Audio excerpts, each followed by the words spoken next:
Thanks for staying with us here on The Pulse. Well, the 2025 JoyNews Impact Makers Award is here. Tomorrow at the Ecobank headquarters, 10 remarkable individuals who have made extraordinary contributions to their communities will be honored. Well, these heroes and heroines have gone above and beyond, changing lives and inspiring hope through their selfless efforts. We spotlight the exceptional projects led by our 10 finalists, each one a powerful story of impact, innovation, and unwavering dedication to making their communities better. Let's listen to some of them. We'll be back to have a conversation on that here on The Pulse. We are a patient organization and the fundraising foundation partner for the Pediatric Oncology Unit of Kolebu Teaching Hospital. We raise funds for the treatment and care of children with cancer in Ghana. Every child deserves an education. Like Nelson Mandela said, the best gift you can give to a child is to give the child education. So you don't want any child to be roaming on the street, not going to school. So that is why I decided to set up a charity school so that nothing will be an obstacle for this child. At Photo for Change, our powerful social visual storytelling for the Death Project initiatives by providing camera and accessories to empower deaf students through photography and video storytelling, giving them a creative voice and a platform to express themselves, particularly in the context of education. We target children with special needs, and after 2018 we realized that these children are in poor communities. So from 2018 our focus has been in poor communities where we provide them with food, water and other amenities. Since 2013 I have dedicated myself to transforming education in a community once marked by conflict, resource scarcity and teacher shortage. Despite no electricity, poor healthcare access, and shared resources with cattle, my perseverance has turned challenges into opportunities. A youth-led non-governmental organization working in the areas of water, sanitation, and hygiene in schools and communities. Ensuring that women, children, persons living with disability have access to clean, potable water in schools. By profession and also the head teacher at Domangui DA Primary School. I am a social entrepreneur. I work with rural women in shea butter processing, and then this idea came up after I realized most of the women in my community do not make ends meet and therefore ends up cutting the tree.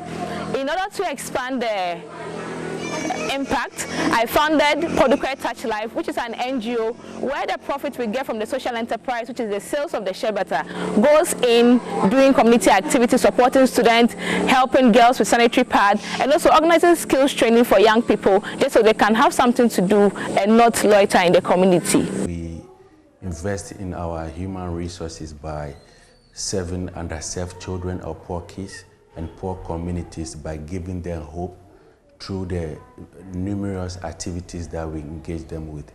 And my motivation is, when I was in the US Army, I've traveled around the world, and everybody that you talk to out there, even the soldiers, they are proud for serving their communities, their country and stuff like that. So I'm like, well, if that is the case, then I need to come back and serve my community, because at the end of the day, if you are not proud about where you're from, then you are not giving back to your country or your community. I do 4 major projects on education.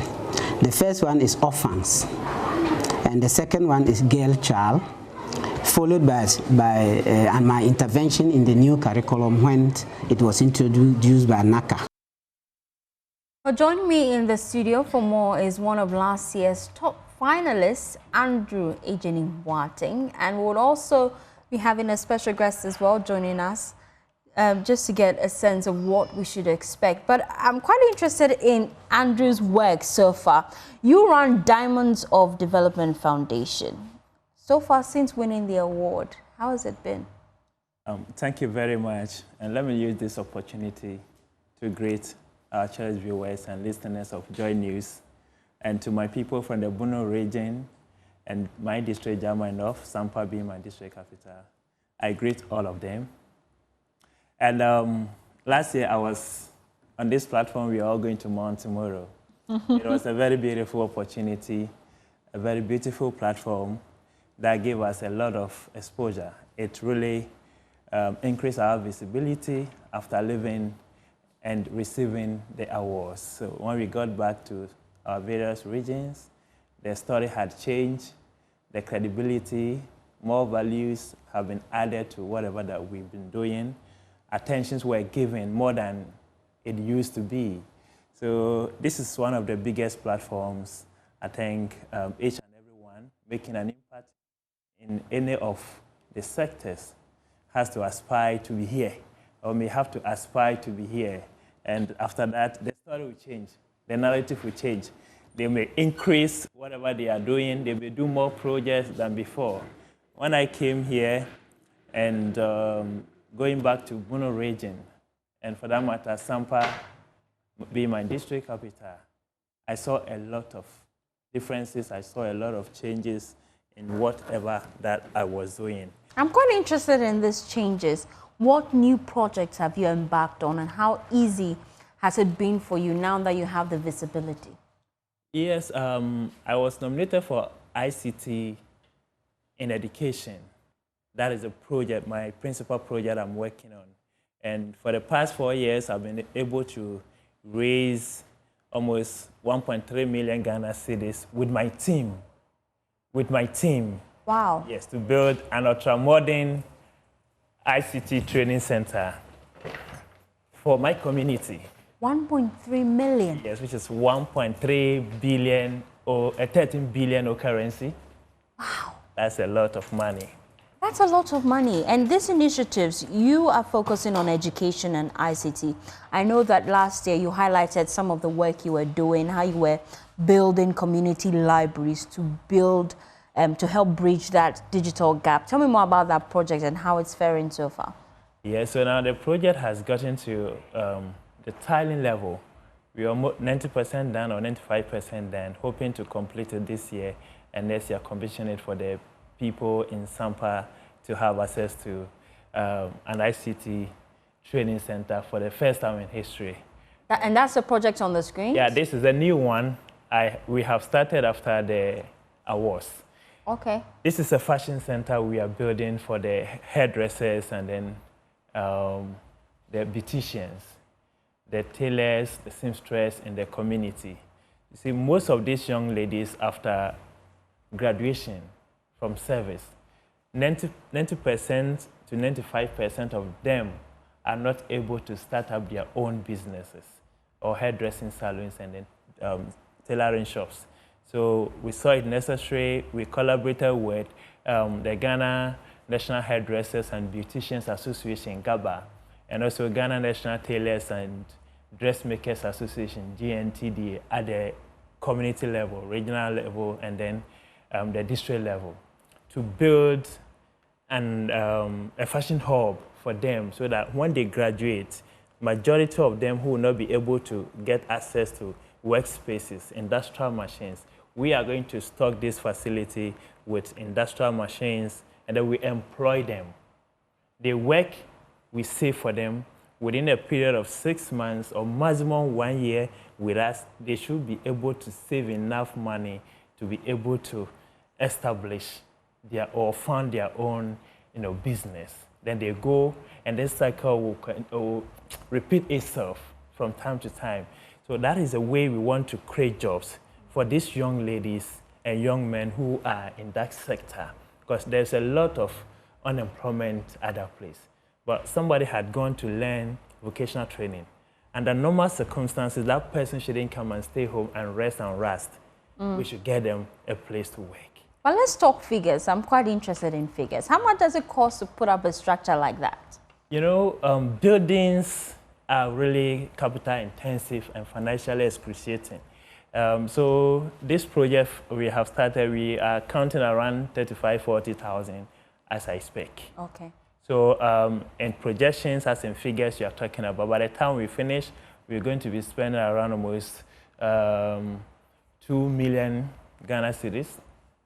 To raise the structure and furnish it? Furnish it, yeah, it will. Okay. Stay with me. Let me bring in another guest. Join me in the studio. Portia Dumba. We appreciate your time. You came all the way from the northern region, I'm told. Welcome. You're one of the finalists for tomorrow's event. Wait, let's start with how you feel.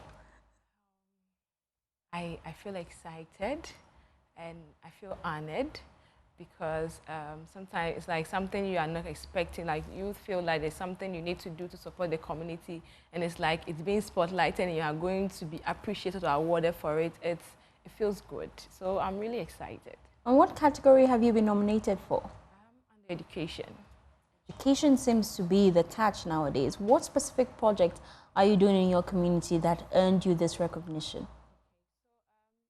I'm a teacher by profession, I'm a professional teacher, and then also the head teacher for Domangui DA Primary School. And then I think when I was posted to the school, there was no teacher, so I was alone. And then I had to raise three, it was 3 classroom blocks, and then there were 6 different grades. So I had to, from P1 to P6, I had to put P1 and P2 in one class, 3 and 4 in one class, 5 and 6 in one class. And then the issue too is that like, I am a junior high school. I have my degree and stuff in junior high, and I was posted in a primary school. So meaning it's going to be a challenge. So I had to do a lot of research, go to other teachers, because there was nobody to receive me. And then because it's very deprived, there's no light, there's no network, usually most people don't agree to stay there because everybody wants to enjoy the social amenities and all. And then the question I asked myself, everybody's leaving, and if I also leave, what happens to them? They're all part of the future leaders in Ghana. So that was what made me to stay. And then with staying, I've been able to partner with other organizations where free uniforms have been donated to the students, and some of them got the opportunity to wear uniform for the very first time. And then when I got there, two people were not coming to school. I had to do advocacy, go to the community, tell them it's important to allow them to come to school. Especially the young girls. Most of them feel that when they go to school, they just come and marry and be here. So what's the point? Then I have to say, okay, see me, I'm a girl, I've gone to school, I'm here. And so through that advocacy, most of them started allowing their kids to come to school. And then, yeah, there's a lot of projects we've been able to, so I was able to partner with No Limit Charity Organization. They came and donated uniforms for all my students. That was last 2 years. And then also we've been able to work with 360 Ghana, where the community, like I said, there's no social amenity. So when it's in the night, women are not able to go about the economic activities. Students cannot study unless they use lantern, and sometimes they have to battle with their parents. But they also want to use to cook, we want to do your homework and all of that. And now each household has a solar lamp, which supports not only the kids to be able to study even after school, but the women and other, they are able to go about their economic activities even in the night. Yeah, and like I said, we have 3 classrooms where 1 and 2 is in one class, 3 and 4. And as I speak, I have an NGO which is registered. I also have a business that I work with their parents in share butter production, because I believe once their parents are empowered economically, they'll be able to take care of their kids. So you employ some of them? Yes, please. I work with their parents as well. And aside that, we add value to some of the share butter. We have different packages, and we also try to connect them to the market, because they are limited. Imagine somebody in Accra wanting share butter, and the woman in a village where no light, no network. How do you connect? So that was the gap that I saw, and not that there wasn't market for the share. And so I felt, okay, fine. I have access to media. I can help bridge that gap. Then I came, and I also got to realize it had to do with capacity building training. We build their capacity, because I know once they are empowered indirectly, they will support their kids with books, because at some point I was using my salary to buy books and pens, and I know that it's not sustainable. When I leave, it's not going to work. So what if we do something that even in my absence, at least it will still continue? So that was what happened. And even as we speak, I'm partnering with, my organization is partnering with an international organization, Sisters Keepers, to build a 3 classroom block in the community, so that each class, so class 1 will get a class 2 will get a class, 3 will get a class, and then like that. So that and on the screens, those are some of your products, even before coming to the classroom. And that's your classroom? Yes, please. They don't have furniture? No. so the whole school. Oh, my Lord.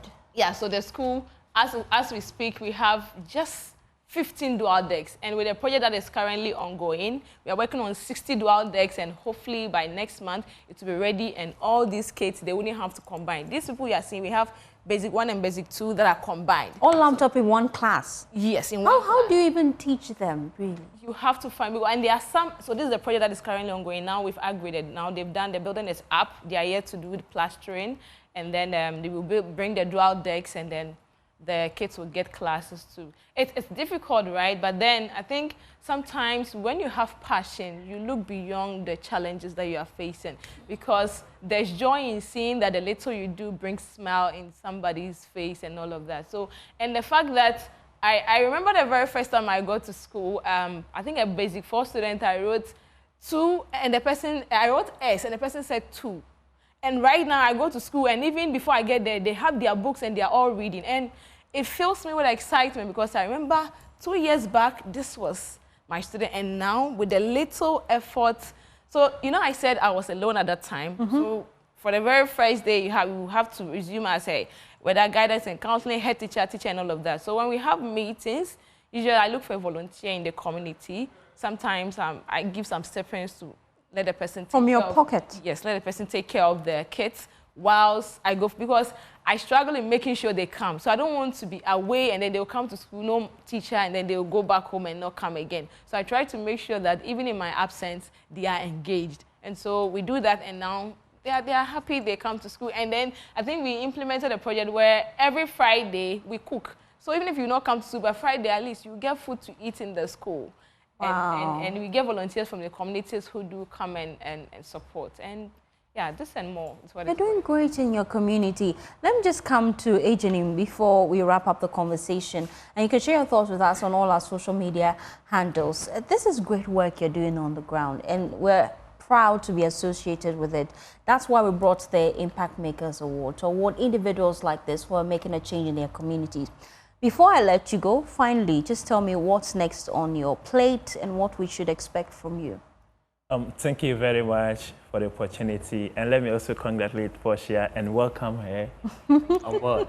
Thank you. Yeah. GIMA has become a big family, and we have come to stay. Ghanaians should watch. We are really going to change, transform the narrative, prove to the people in Ghana that the youth has what it takes to contribute to socio-economic development. We aren't going to be insulting leadership, blaming game, shifting responsibilities, who has to do that and who didn't do this.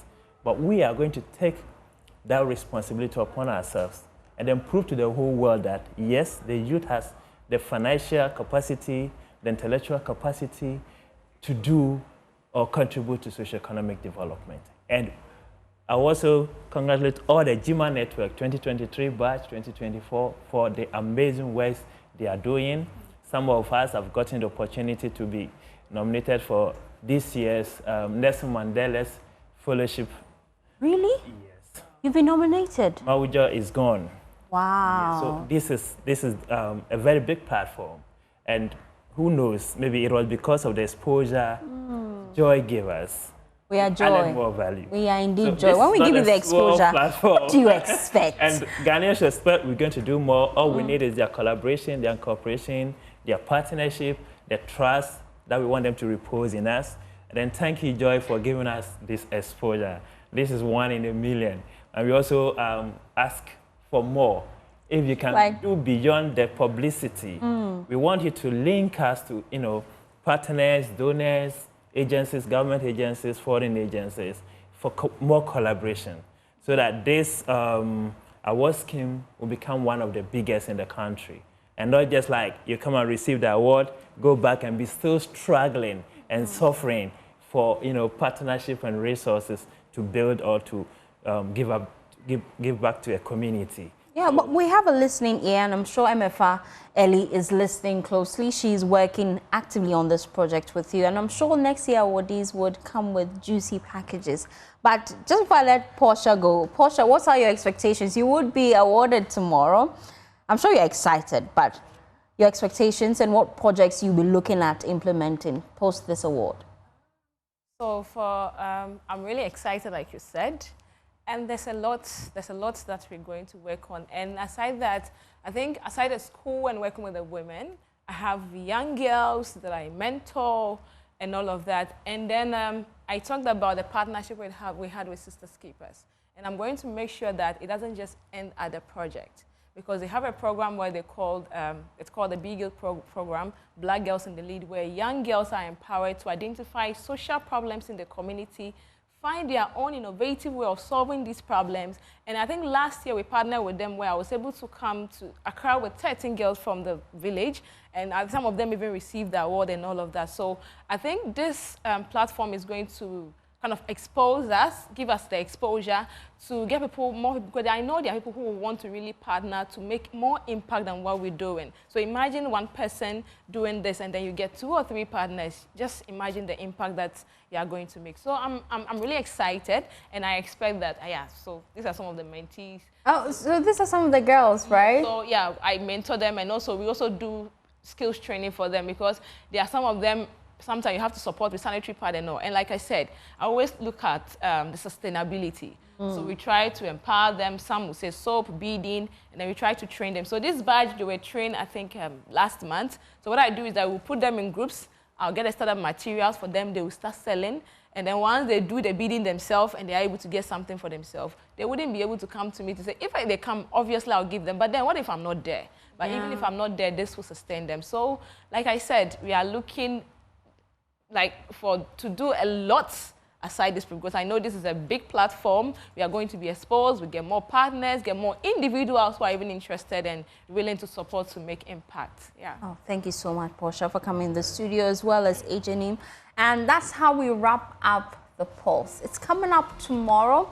You need to watch the Joy News channel if you haven't been invited to be there in person, but it's going to be an awesome time. And trust us, on Monday, all our shows will bring all the awardees to have a conversation with them. My name is Faustina Saf. I appreciate your time and company. See you next week.